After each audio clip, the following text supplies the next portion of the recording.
The blood on her apron had long since dried to rust when Penelope James knelt beside the trembling coyote in the dusty outskirts of Marysville, California.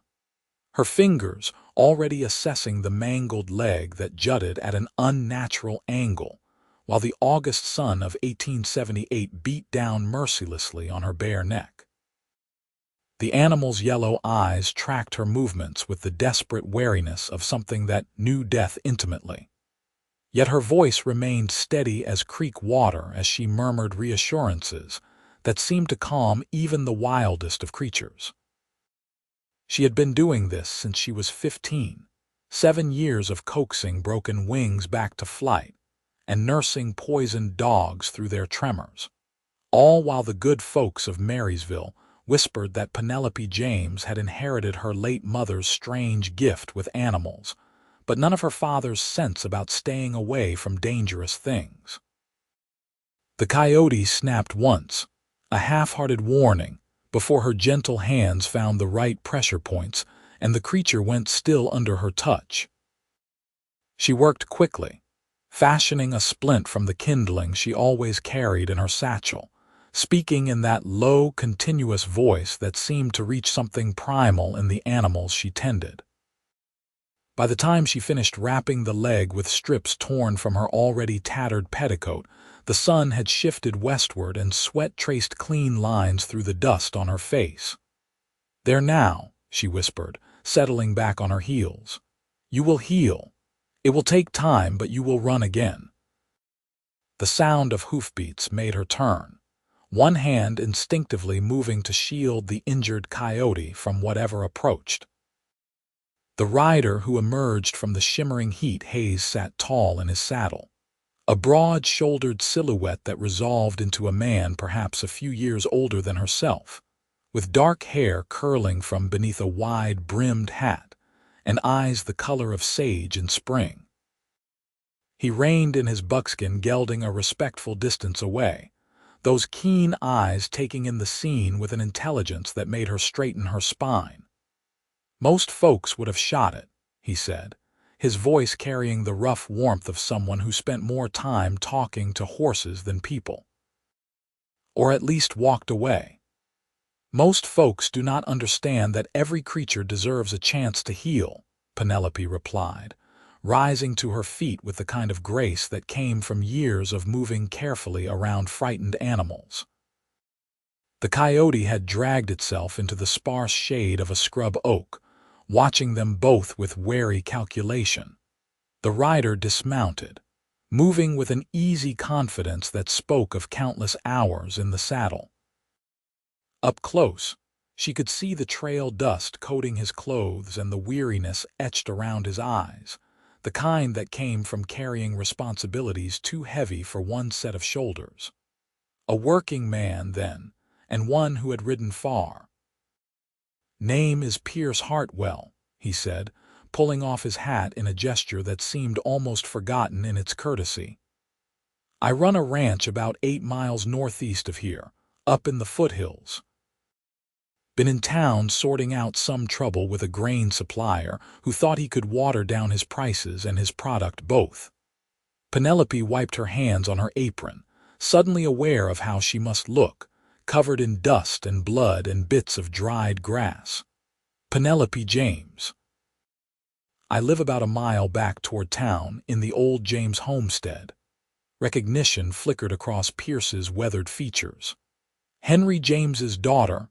I heard about your father passing last winter. My condolences. He was a fair man in his dealings." The familiar ache of loss pressed against her ribs, but she nodded her acknowledgement. Her father had been more than fair. He had been the one person in Marysville who truly understood her need to heal the broken things others overlooked. Since his death from pneumonia 6 months prior, the homestead had felt too large and too empty, filled with memories that both comforted and haunted her. "I have been managing," she said simply, because what else was there to say?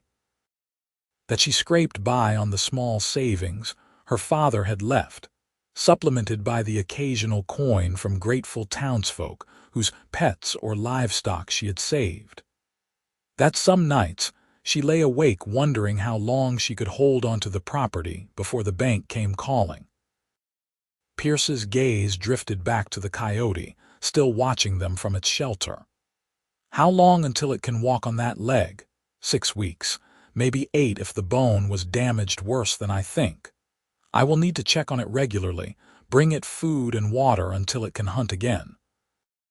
She said it matter-of-factly, as if camping out in the scrubland to tend a wild predator was the most natural thing in the world. Something shifted in Pierce's expression, a decision forming behind those sage-colored eyes. I have been looking for someone with your particular skills for near about 3 months now. Lost my ranch foreman to a better offer in Sacramento, and the man who replaced him does not have the sense God gave a fence post when it comes to animals. I have got 60 head of cattle, 24 horses including breeding stock, and a flock of chickens that keep falling prey to every predator within 5 miles because nobody thinks to check the coops for weak boards. Penelope felt her heart kick against her breastbone, hope and caution warring in her chest. You are offering me work, more than work. Pierce settled his hat back on his head, tilting it against the sun. My ranch needs your hands, Miss James. I need someone who can nurse a sick foal through the night, who can spot a festering hoof before it lames a horse, who understands that animals are not just property but living creatures that deserve proper care. I have seen what happens when people treat their stock as nothing more than commodities. The animals suffer, and in the end, so does the ranch. The words landed in her chest like a key turning in a lock. How many times had she argued this very point with men who saw animals as tools to be used and discarded?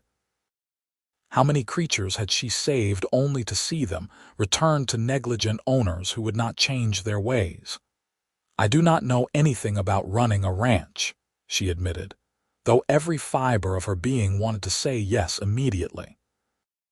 I have only ever cared for animals, not managed them on such a scale. I have got men who know cattle and horses well enough for the day-to-day work, Pierce said. What I need is someone with the gift of healing, someone the animals will trust. I have watched you with that coyote, Miss James. It should have torn your hands to ribbons, but instead it settled under your touch like a dog with its master. That is not something you can teach. That is something you are born with. A warm breeze kicked up dust devils between them, carrying the scent of dry grass and distant water. Penelope thought of her empty homestead, of the chickens she could barely afford to feed and the garden struggling in the drought-stricken soil.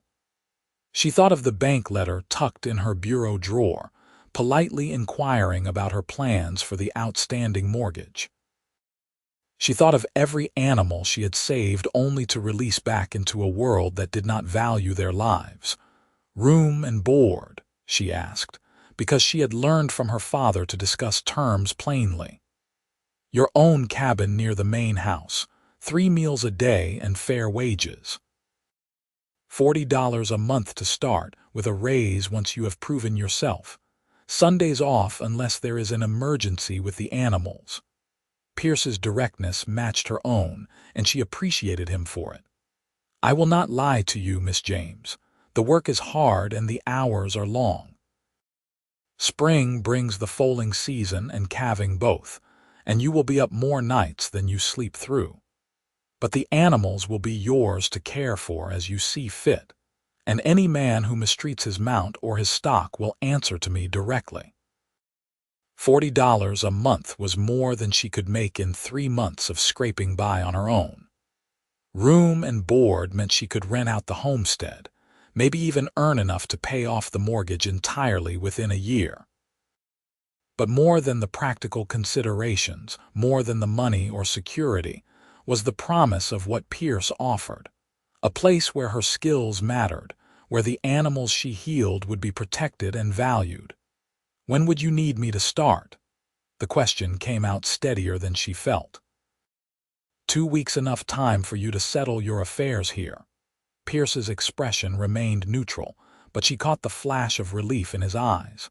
He had been more worried about her refusal than he had let on. 2 weeks is sufficient. She extended her hand, and after a moment's surprise, Pierce grasped it firmly. His palm was calloused and warm, the grip of a man who knew the value of his word given plainly. "Then we have an agreement, Miss James." He released her hand and moved back toward his horse. "I will send a wagon for your belongings on the 15th. Will that suit?" "It will." She watched him swing back into the saddle with practiced ease, the buckskin gelding dancing sideways before settling under his familiar weight. Pierce tipped his hat to her. "Until then, Miss James. And for what it is worth, that coyote is lucky you found it." "We make our own luck in this world, Mr. Hartwell," she replied. "That coyote chose to trust me. I simply proved it right." Something that might have been a smile tugged at the corner of Pierce's mouth before he turned the gelding north and urged it into an easy lope. Penelope watched until horse and rider disappeared into the heat shimmer, then turned back to check on her patient one final time before the long walk home. The 2 weeks that followed passed in a blur of activity that left Penelope falling into bed each night too exhausted for worry. She arranged to rent the homestead to a young couple newly arrived from Ohio, grateful for the monthly income that would keep the property safe while she worked at the Hartwell ranch. The few pieces of furniture her mother had brought west in a wagon went into storage in town, along with the china that had somehow survived the journey over the plains and the framed daguerreotype of her parents on their wedding day.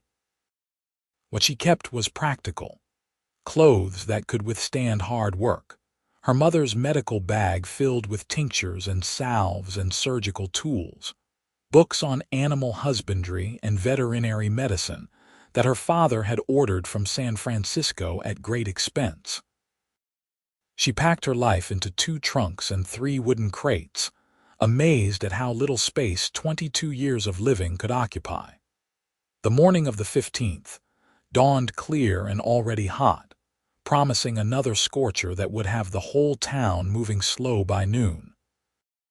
Penelope was waiting on the porch when the wagon rattled up the dusty track, driven by a weathered man who introduced himself as Tom Fletcher, Pierce's head wrangler.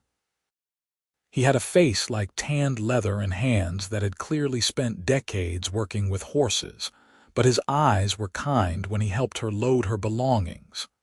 "Boss has been talking about you all week," Tom said as they secured the last crate with rope.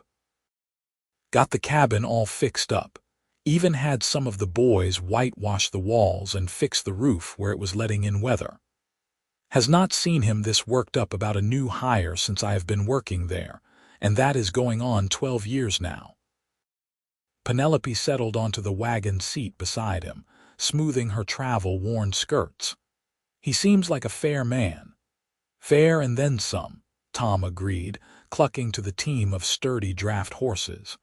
"Lost his father 4 years back, took over the ranch when he was barely 24. Some of the other ranchers thought he was too young, too soft. Proved them wrong inside of a year. He works harder than any man I have ever known, and he expects the same from everyone in his employ, but he never asks for something he would not do himself." As they rolled out of town and into the open country beyond, Tom kept up a steady stream of information about the ranch and its operations. The Hartwell spread covered nearly 3,000 acres of foothill grazing land, with good water from 2 creeks that ran year-round even in drought years. Pierce ran a mixed operation, selling beef cattle to the mining camps and logging operations up in the Sierra Nevada, while breeding horses that were gaining a reputation throughout California for their soundness and temperament. "We got 5 regular hands besides me," Tom explained as the wagon climbed into rolling hills dotted with oak trees. "Most of them are good men who know their business, but I will not lie to you, there might be some grumbling about taking orders from a woman." You just stand your ground and do your work, and they will come around once they see you know what you are about. Penelope had expected as much. The world of ranching belonged to men, and her presence would disrupt the established order of things. But she had spent 7 years proving herself to skeptical farmers and dismissive townsfolk. She could do it again. The ranch appeared gradually as they crested a long rise, spreading out in a valley between protective hills. The main house stood 2 stories tall, built from lumber and river stone with a wide porch that wrapped around 3 sides. Outbuildings clustered nearby.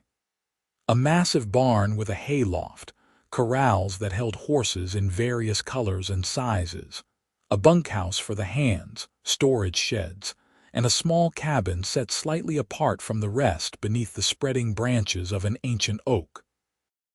Pierce emerged from the barn as they rolled into the yard, wiping his hands on a rag.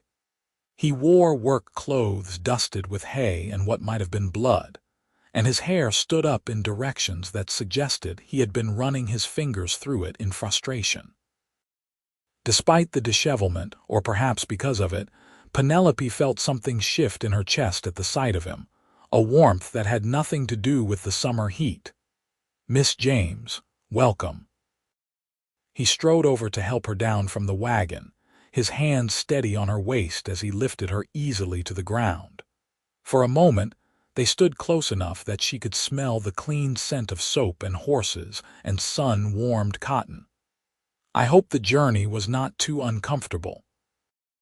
"Not at all," she managed, stepping back before her thoughts could wander further down inappropriate paths. "Tom has been filling me in on the ranch operations." "Good, good." Pierce gestured toward the small cabin beneath the oak. "Let me show you your quarters. And then if you are not too tired from the journey, I could use your opinion on a mare who is off her feed." The cabin proved larger than it appeared from outside, with a main room that held a small iron stove, a table with 2 chairs, and a rocking chair positioned near the front window. A separate bedroom just big enough for a bed and wardrobe opened off the back, and someone had hung cheerful yellow curtains in both rooms that moved gently in the breeze from the open windows. "The well is just behind the main house, and you are welcome to take meals with me or with the hands in the bunkhouse, whichever you prefer," Pierce said from the doorway, giving her space to explore. "If you need anything at all, you just let me know."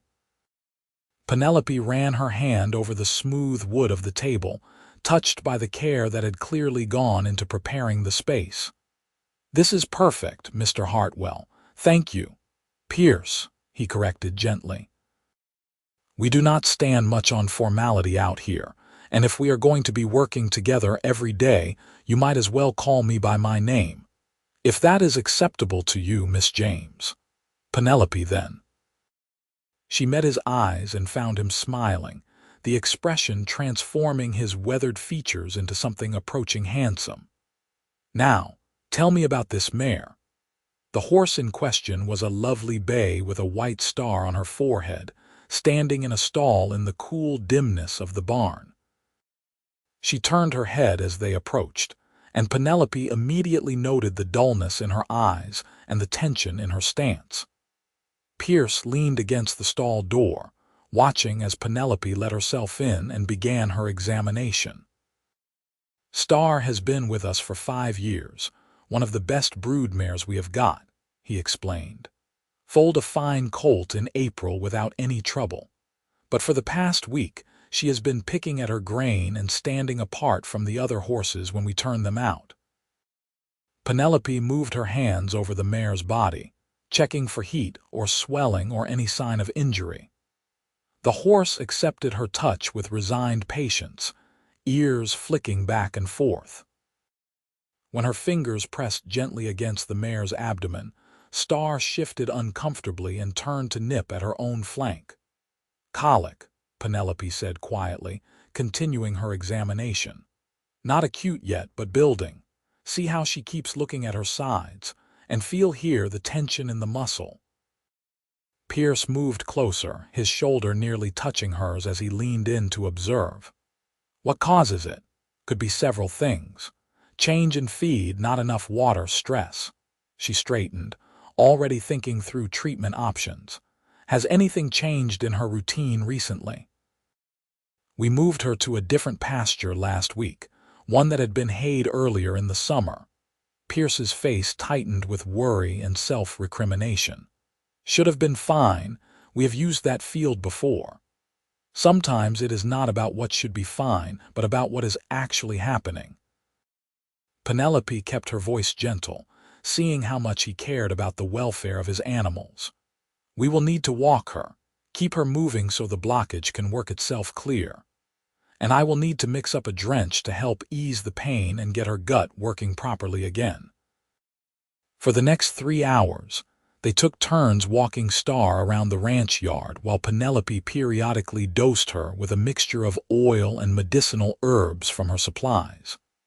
The mare resisted at first, tossing her head and trying to lie down, but gradually the treatment began to take effect. By the time the sun started its descent toward the western hills, Star passed manure and began to show interest in the flake of hay Penelope offered. "You just saved me a valuable horse," Pierce said as they watched Star eat with returning appetite. The veterinarian in town would have bled her and called it good, and likely we would have lost her within a day. "She is not out of danger yet," Penelope cautioned, though relief made her own shoulders sag. "I will need to check on her throughout the night, make sure the colic does not return." "Then I will sit up with you." Pierce's tone brooked no argument. "2 sets of eyes are better than 1, and besides, it is my ranch. I should be the one losing sleep over my animals." They worked out a schedule, alternating checks every 2 hours through the night. Between examinations, Pierce gave her a proper tour of the ranch by lantern light, showing her the other horses and the cattle bedded down in the near pastures and the chicken coops that did indeed need better fortification against predators. He spoke with genuine affection about each animal, pointing out personalities and quirks, and Penelope found herself relaxing into conversation that flowed as easily as water finding its course downhill. "Why ranching?" she asked during one of their walks back from checking on Star. The night air had cooled pleasantly, and above them the stars spread in a glittering sweep that put the gaslights of town to shame. Pierce was quiet for a long moment, his face thoughtful in the moonlight. "My father built this place from nothing. Came west in the gold rush of '49, but instead of chasing gold in the ground, he saw gold in providing for the miners who did. Started with a dozen cattle and a dream, and by the time I was old enough to sit a horse, he had built something real and lasting." He paused, his voice softening. "When he got sick, he made me promise to keep the ranch going, to build on what he had started. Some days I wonder if I am doing right by his memory. But then, I see a new foal take its first steps or watch the cattle thriving on good grass, and I think maybe I am managing." The vulnerability in his words touched something deep in Penelope's chest. "My father used to say that the measure of a person is not in what they inherit, but in what they do with it. From what I have seen today, you are building something your father would be proud of." Pierce's smile was visible even in the darkness. "Your father was a wise man." They fell into a comfortable silence, walking side by side through the sleeping ranch. Somewhere in the distance, a coyote called, and Penelope thought of the injured one she had splinted 2 weeks ago, wondered if it was healing properly. She made a mental note to ride back to that spot once she had settled into the ranch routine, to check on her patient. By morning, Star was clearly on the mend, eating normally and showing none of the signs of distress that had marked her the previous day. Penelope finally allowed herself to return to her cabin and sleep for a few hours, her body exhausted but her heart lighter than it had been in months. When she woke in the afternoon, She found a plate of food waiting on her table, still warm beneath a cloth covering, along with a note in Pierce's angular handwriting. "Thank you for saving Star. Take the rest of the day to settle in. We start fresh tomorrow." The days that followed established a rhythm that Penelope fell into gratefully. She rose before dawn to check on the animals, making her rounds through barn and pasture and coop with a practiced eye that caught small problems before they became large ones. A horse with a stone bruise got poulticed hooves and stall rest. A cow with mastitis received careful milking and herbal compresses. 3 chickens with mites got dusted with sulfur and moved to a cleaned coop. The ranch hands had indeed been skeptical at first, watching her with the wary assessment of men who had seen too many newcomers talk big and deliver little. But Tom had been right. Once they saw her work, saw how she could gentle a fractious horse or diagnose a limp that had puzzled them, their resistance melted into grudging respect and then genuine appreciation. Pierce worked alongside her most days, and Penelope found herself increasingly aware of his presence in ways that had nothing to do with their professional relationship. She noticed how his hands moved with confident precision, whether he was repairing fence or examining a horse's teeth. She caught herself watching the way his face softened when he talked about the animals, or how his rare laugh seemed to light up the space around him. At night she lay in her narrow bed and thought about the casual brush of his arm against hers, the way he looked at her sometimes when he thought she was not paying attention, as if trying to solve a puzzle he could not quite figure out. 6 weeks after her arrival, on a Sunday when she had been planning to ride back and check on the coyote, Pierce appeared at her cabin door with 2 horses saddled and a pack that suggested a day-long excursion. "I thought you might want company on your visit to your patient," he said, and the hopeful look in his eyes made her heart skip. "If you do not mind the imposition." "I would welcome it," Penelope replied honestly, grabbing her hat and medical bag. They rode out in the early morning coolness, following the track back toward Marysville. Pierce had brought food and water enough for both of them and the coyote, and they talked easily about everything and nothing. His plans to expand the horse breeding program, her ideas about preventative care for the cattle herd, the letter she had received from her tenants saying the homestead was treating them well. The coyote was exactly where Penelope had left it, or near enough, denning in the rocks near the scrub oak. At their approach, it emerged with a careful limping gait that made Penelope's breath catch. She had feared infection or improper healing, but the animal was putting weight on the injured leg, and its eyes were bright and alert. When she knelt with food, the coyote approached without the terror of their first meeting, taking the offering and retreating to a safe distance to eat. "I will be damned," Pierce said softly, crouching beside her. "It remembers you, trusts you." "Trust is earned," Penelope murmured, watching the coyote devour the meat. "And healing is a partnership, not something imposed." She carefully examined the leg from a distance, satisfied with what she saw. "Another few weeks and it will be running full out, good as new." They spent an hour there, giving the coyote time to eat and drink, watching it test its healing leg with increasing confidence.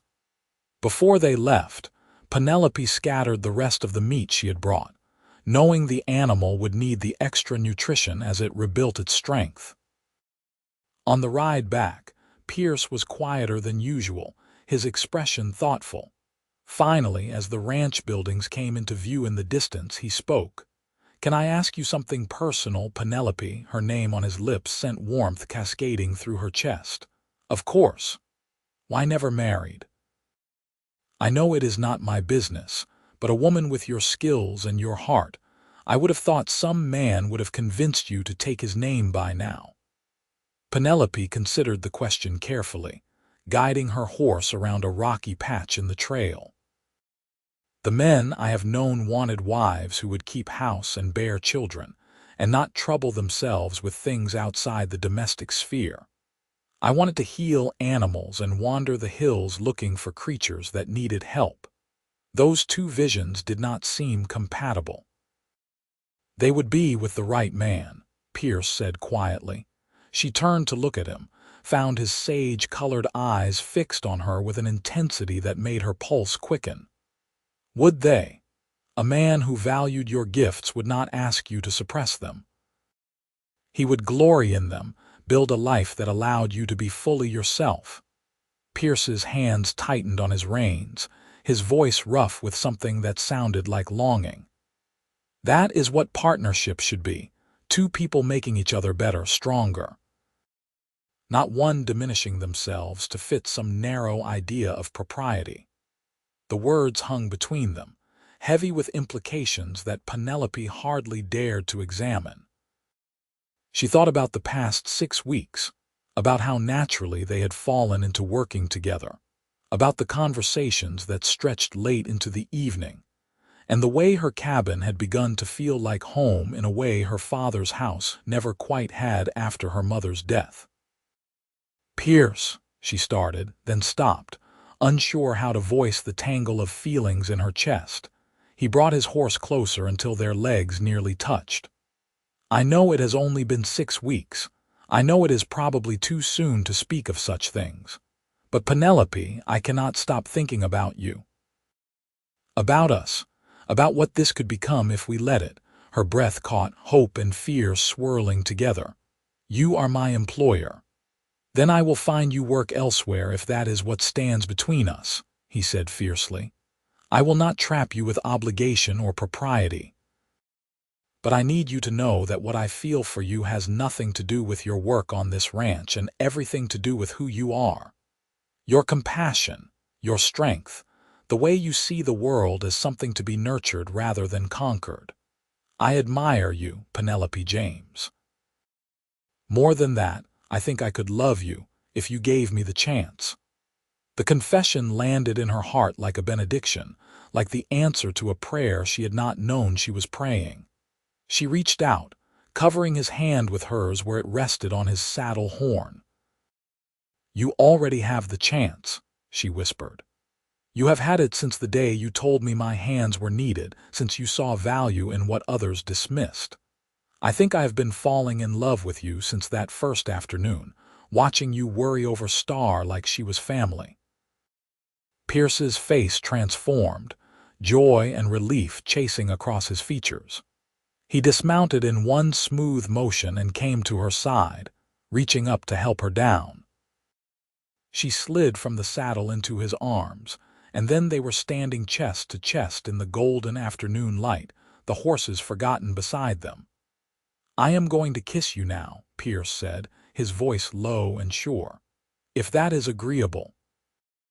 "More than agreeable," Penelope breathed, and then his mouth was on hers.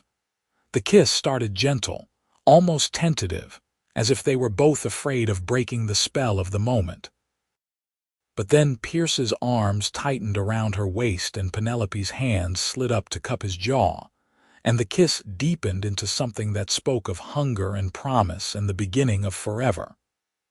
When they finally broke apart, both breathing hard, Pierce rested his forehead against hers. "Marry me," he said. "I know it is fast, I know we should probably wait and court properly, but I have never been more certain of anything in my life. Marry me, Penelope. Be my partner in all things." She should say they needed time, should insist on propriety and long engagements. But standing there in his arms with her heart hammering against her ribs, Penelope could not think of a single reason to wait for what she already knew to be true. "Yes," she said simply. "Yes, I will marry you." They made it official 3 weeks later in a simple ceremony in Marysville's church, witnessed by Tom and the ranch hands and the young couple renting Penelope's homestead, and half the townspeople who had known her all her life. She wore her mother's wedding dress, carefully preserved and only slightly yellowed with age, and Pierce wore a new suit that made him look uncomfortable and heartbreakingly handsome at the same time. When the minister pronounced them man and wife, Pierce kissed her with such tenderness that several women in the congregation sighed audibly. The celebration afterward took place at the ranch, with tables set up in the yard and food enough to feed an army. Someone produced a fiddle, another a guitar, and soon music filled the evening air. Penelope danced with Pierce, with Tom, with each of the ranch hands in turn, her face hurting from smiling so much. As the stars emerged and the party showed no signs of slowing, Pierce caught her hand and pulled her away from the crowd, leading her toward the main house. They had decided to live there together rather than the small cabin, to make it truly their home. Eager to escape your own wedding party. Penelope teased as they climbed the porch steps. Eager to start our life together, Pierce corrected, sweeping her up into his arms despite her laughing protests. And there is a tradition about carrying brides over thresholds that I aim to uphold. He carried her through the door into the house that was now hers, setting her down gently in the front room. For a moment, they simply stood there, looking at each other in the lamplight, the weight and wonder of what they had done settling over them. "Are you happy?" Pierce asked softly, reaching up to tuck a stray curl behind her ear. Penelope caught his hand, pressed a kiss to his palm. "Happier than I ever imagined possible." They made love that night with the tenderness of new lovers learning each other's bodies, with the passion of two people who had held themselves in check for weeks and could finally express the depth of their feelings. Later, curled against Pierce's side with his arm around her shoulders, Penelope felt a peace she had not known since her mother's death. She had found her place, her purpose, her person. Everything had aligned like the stars overhead, bright and perfect and right. The seasons turned, and their life together took on the comfortable rhythm of shared work and shared dreams. Penelope continued her care of the ranch animals, but now she worked with Pierce to implement broader changes.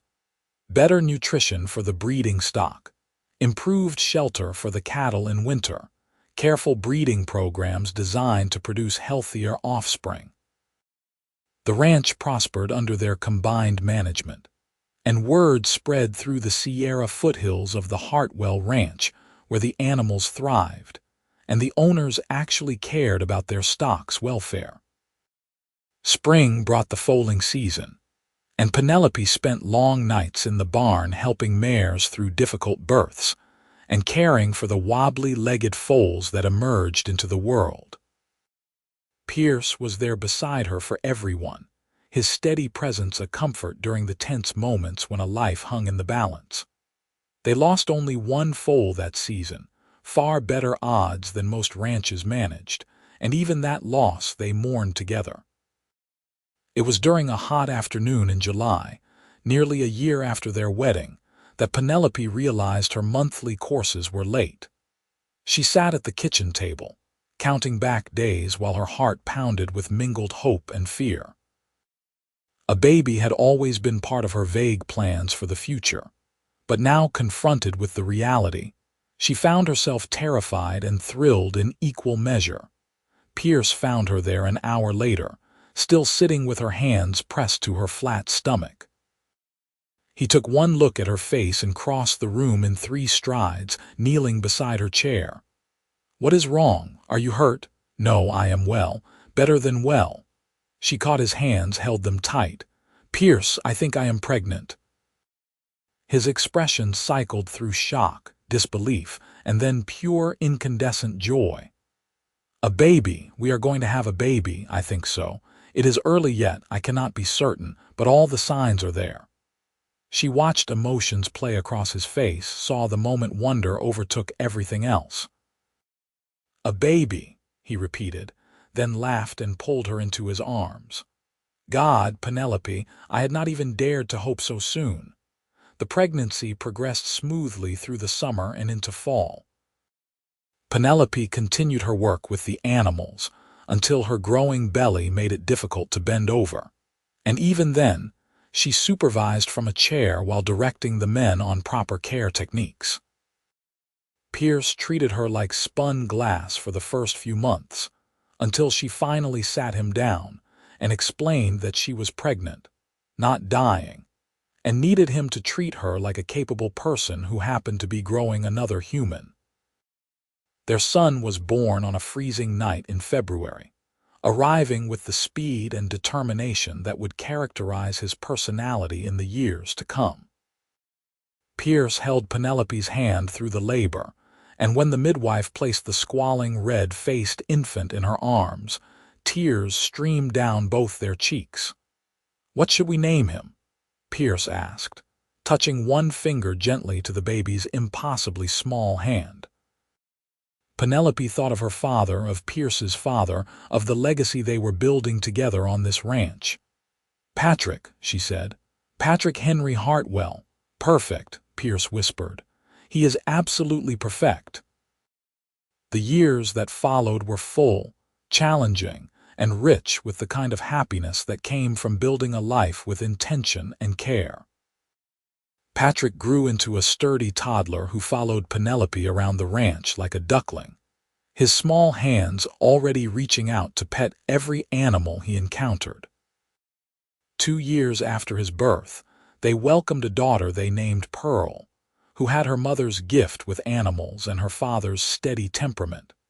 The ranch continued to thrive, expanding gradually as they purchased adjoining land from neighbors looking to sell.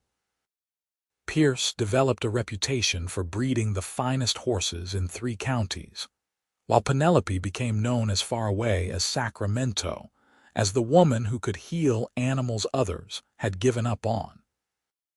People brought her dogs with broken legs, cats with mysterious ailments, even a bear cub once that had been orphaned and injured by a falling tree. Through it all, through the hard seasons and the bountiful ones, through the losses that came with ranching and the triumphs that made it all worthwhile, Pierce and Penelope faced everything together. They made decisions jointly, respected each other's expertise, and built their partnership on the foundation of mutual admiration and deep, abiding love. On their 5th anniversary, Pierce gave her a gift that made her cry, a painted sign for the ranch entrance that read, "Hartwell Ranch, where every creature matters." He hung it himself while she watched, Patrick and Pearl dancing around his feet in excitement. "It is what we have built here," he said when the sign was secure. "Not just a business, but a place where life is valued and protected. That is your legacy, Penelope. That is what your hands have created." She kissed him there under the afternoon sun, tasting salt from her own tears on his lips. "Our legacy," she corrected.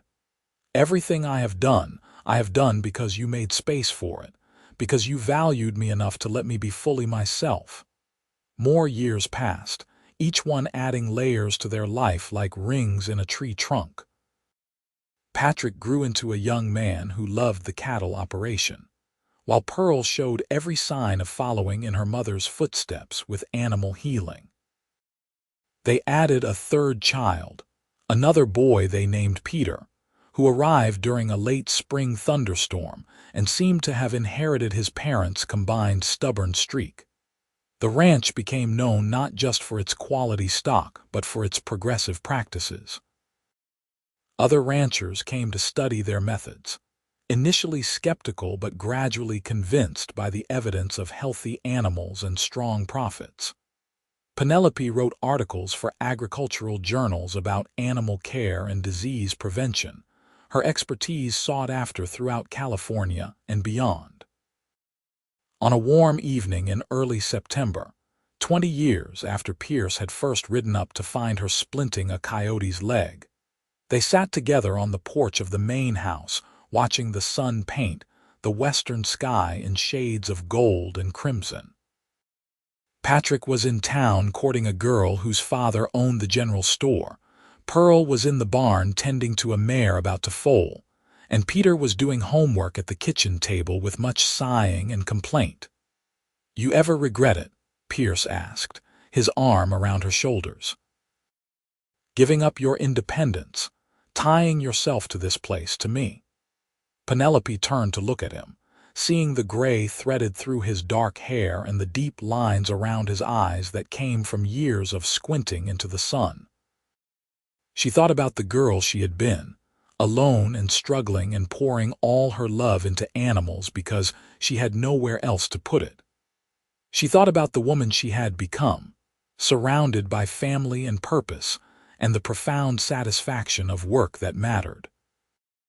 Not for a single moment, she said. You gave me everything I needed without asking me to give up anything I was. That is the greatest gift anyone has ever given me. He pressed a kiss to her temple. You saved me too, you know. I was drowning in responsibility and loneliness, going through the motions of living without really understanding why. And then you came along and reminded me that there was beauty and purpose in the work, that caring for living things was not just a job but a calling. They sat in comfortable silence as the stars began to emerge, the sounds of the ranch settling in for the night, a familiar symphony around them. From the barn came Pearl's voice singing softly to the laboring mare, a tune Penelope had sung to her children and to countless animals over the years. The continuity of it, the passing down of knowledge and compassion, filled her heart to overflowing. "Mama, Papa," Peter's voice called from inside. "Pearl says the foal is coming. She needs help." They rose together, moving with the practiced ease of two people who had worked side by side for decades. In the barn, Pearl had everything well in hand, but her face lit up when they entered.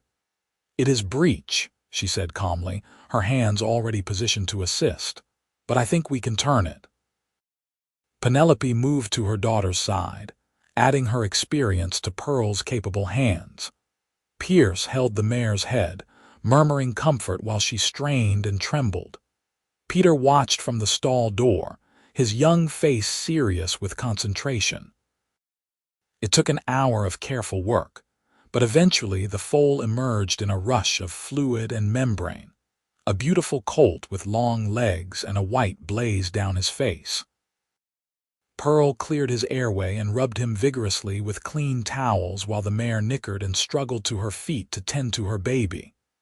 "You did brilliantly," Penelope told her daughter, pride swelling in her chest. "Your technique was flawless." Pearl flushed with pleasure. "I learned from the best." They stayed until the colt was standing and nursing, until the mare had passed the afterbirth and showed no signs of complications.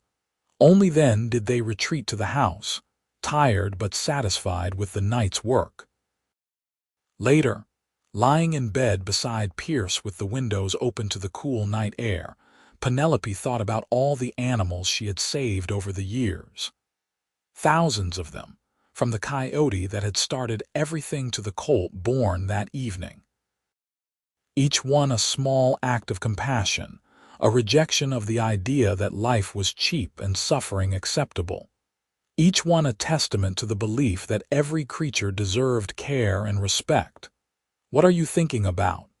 Pierce asked sleepily, his hand finding hers beneath the covers. "About how much can change from a single moment of choice," she said. "If you had not stopped that day, if you had not offered me work, if I had been too afraid to accept, our entire life came down to those few minutes of decision."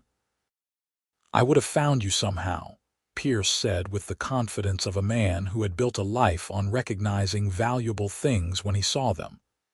"Maybe not that exact day, but eventually. Some things are meant to be, Penelope. You and me, this ranch, this life, it was all waiting for us to be brave enough to reach for it." She rolled over to face him, tracing the familiar planes of his face in the darkness. "I love you. I have loved you for 20 years, and I will love you for 20 more, for however many we are given." "And I love you," he replied, pulling her close. "My partner, my heart, my home." They fell asleep tangled together as they had every night for 2 decades, secure in the knowledge that they had built something real and lasting. Outside, the ranch slept under stars that had witnessed the beginning of their story and would witness its continuation through their children and grandchildren. The animals in their care rested easy, protected, and valued.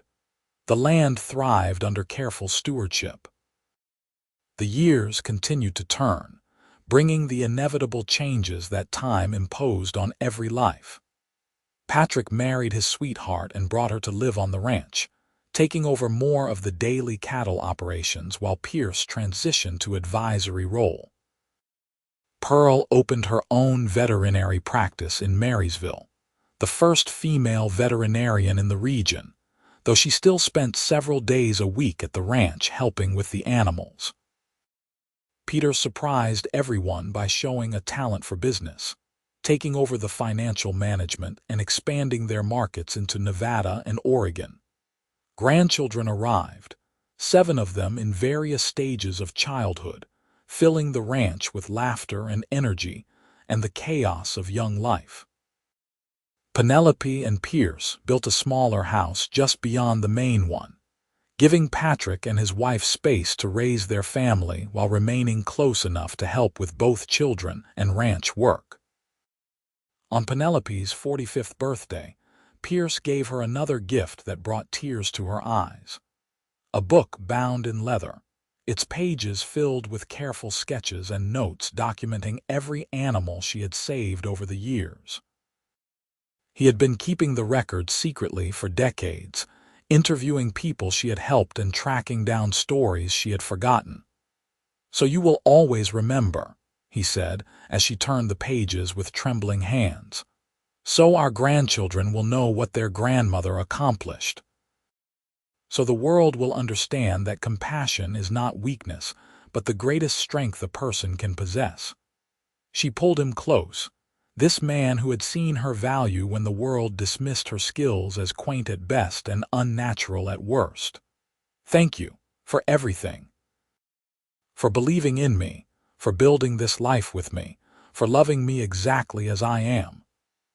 "Easiest thing I have ever done," Pierce said, and kissed her with the same tenderness he had shown on their wedding day 22 years before. More time passed, marked by seasons and celebrations and the quiet satisfaction of work done well. They grew older together, their hair graying and their joints stiffening, but their devotion to each other and to their principles never wavering. The ranch became a model for humane animal husbandry, written about in journals and visited by students learning the veterinary sciences. On their 30th anniversary, they threw a party that brought together 3 decades worth of friends and neighbors and people whose animals Penelope had saved. The celebration lasted 2 days, with food and music and stories that grew more embellished with each telling. Patrick and Pearl organized a surprise. They had commissioned a portrait of Pierce and Penelope, painted from a photograph taken on their wedding day.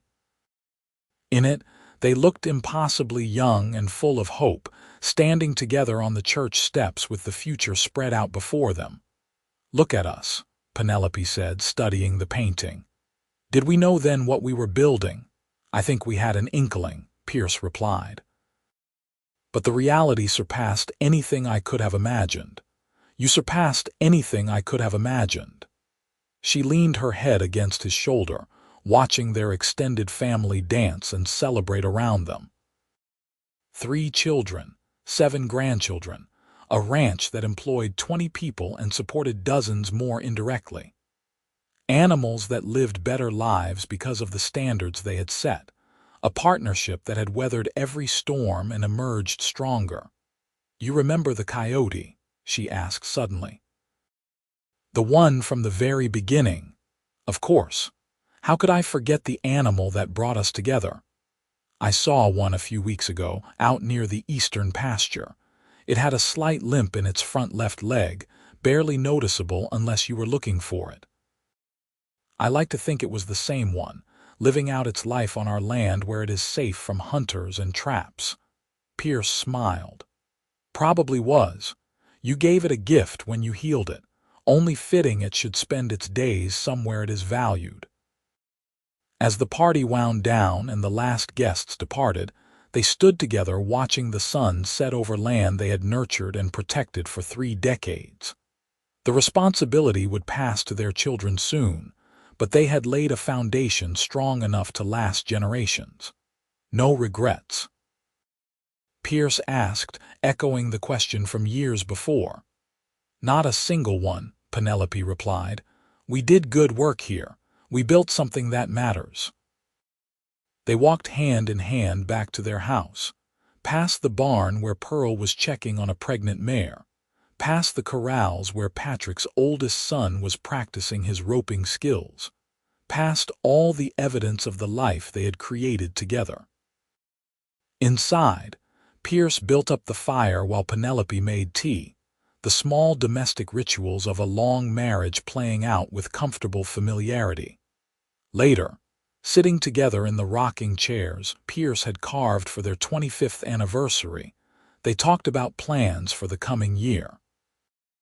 They would scale back their direct involvement in the ranch operations, let the younger generation take the lead while they remained available for advice and emergency situations. They would travel a bit, visit the places they had always meant to see but never found time for. They would enjoy their grandchildren and the slower pace that came with having earned their rest. But even as they planned for a quieter future, they both knew they would never truly retire. The animals would always call to them, would always need their knowledge and their care. It was not work to them. It had never been work. It was purpose, identity, the expression of their deepest values. Years continued to accumulate, bringing changes both welcome and difficult. Pierce's health began to fail as he approached 60. A weak heart, the doctors said, likely congenital and worsened by decades of hard physical labor. He took the news with characteristic stoicism, immediately setting about putting his affairs in order and making sure Patrick understood every aspect of the ranch's operations. Penelope refused to accept that his time was limited, throwing herself into researching treatments and consulting with doctors as far away as San Francisco. She adjusted his diet, prepared tinctures and tonics, monitored him with the same careful attention she gave to her animal patients. For 2 years, she managed to keep him stable, to give them more time together than the doctors had predicted. But eventually, on a cold December morning in their 34th year of marriage, Pierce woke with a tightness in his chest that no amount of treatment could ease. He knew, and Penelope knew, that this was the beginning of the end. They spent that day together in their small house, talking through all the years they had shared and the love that had only deepened with time.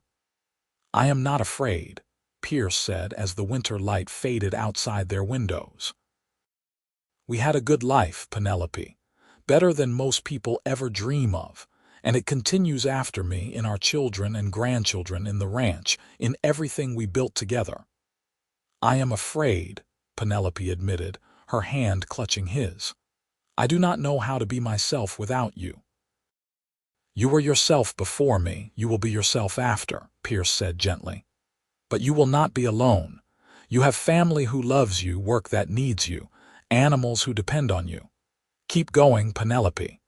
Keep healing, keep caring, keep being the extraordinary woman I was lucky enough to love." He died that night, peacefully in his sleep with Penelope beside him. The funeral 3 days later brought the entire county, hundreds of people whose lives Pierce had touched through his fairness, his integrity, his commitment to doing things right. They buried him on a hill overlooking the ranch, where he could watch over the land he had loved in perpetuity. The grief was enormous, a physical weight that made breathing difficult and simple tasks feel insurmountable. But Penelope had spent her life understanding that pain was part of healing, that you had to feel the depth of loss to honor the depth of love. She let herself grieve, surrounded by children and grandchildren who shared her sorrow and her determination to continue the legacy Pierce had helped build. Slowly, the acute pain dulled to a constant ache, and she found her way back to the rhythms that had always sustained her. She rose early to check the animals, now with one or another grandchild as her shadow.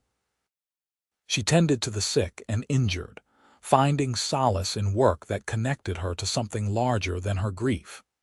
She told stories about Pierce to anyone who would listen, keeping his memory alive through the retelling of their shared history.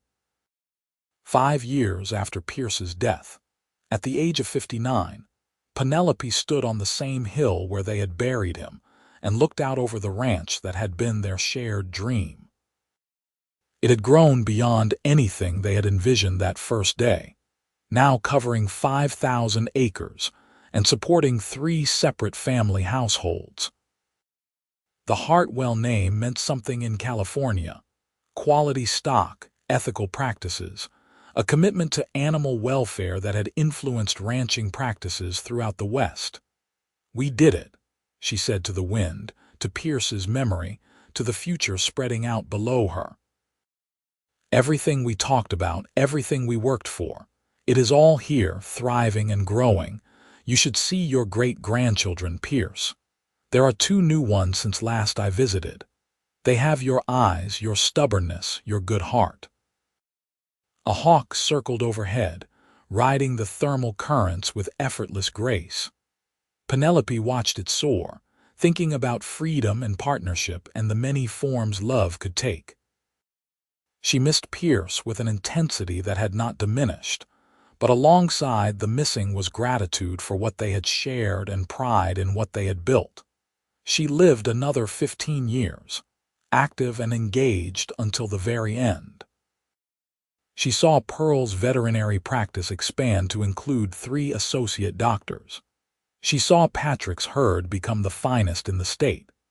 She saw Peter's business acumen take their modest ranch and turn it into a model of successful, sustainable agriculture. She welcomed great-grandchildren, and even one great-great-grandchild, born just a month before she took to her bed for the final time. On a warm spring evening much like the one when Pierce had proposed, surrounded by 3 generations of family who had gathered to say goodbye, Penelope slipped away peacefully. Her last words were about the animals, instructions for the care of an injured owl she had been treating. Even at the end, her thoughts were on healing, on nurturing, on the compassionate work that had defined her life. They buried her beside Pierce on the hill, and the family gathered there spoke of her legacy in terms that would have made her blush. The animals she had saved numbered in the thousands. The practices she had pioneered had changed how an entire industry operated. The children and grandchildren she had raised carried forward her values of compassion and care. But perhaps her greatest legacy was the simple truth she had lived every day: that love expressed through action, through dedication to work that mattered, through partnership built on mutual respect, was the most powerful force in the world. She had nursed every injured animal back to health, and in doing so had healed something in herself, in Pierce, in everyone who had witnessed her unwavering compassion. The ranch continued after her, generation after generation carrying forward the principles she and Pierce had established. 100 years later, the great-great-grandchildren of Patrick, Pearl, and Peter still worked the land and cared for the animals with the same dedication their ancestors had shown. The sign at the entrance, weathered but carefully maintained, still proclaimed, "Hartwell Ranch, where every creature matters." And sometimes, in the golden hours of late afternoon when the light slanted just right across the hills, ranch hands swore they could see 2 figures walking together along the ridge, a tall man and a woman with gentle hands, surveying the land they had loved and the legacy they had built together. "Just a trick of the light," the practical one said. But those with more imagination, those who understood that love strong enough can leave its imprint on a place, knew better. The story of Penelope James and Pierce Hartwell became part of the mythology of the West, told and retold until it took on the quality of legend. But unlike legends that were primarily fiction, this one was rooted in truth. Two people who had found each other in a moment of need, who had built a partnership on mutual respect and deep love, who had lived their values every day and changed their corner of the world for the better. Their story was proof that one person with compassion and another with vision could create something that lasted beyond their years, beyond their lives, beyond even their deaths. They had started with a cowboy who recognized that his ranch needed the healing hands of a woman who nursed every injured animal back to health. And they had built an empire not of wealth or power, but of love made tangible through committed action. That was the legacy they left, and it was more valuable than all the gold that had brought so many others west.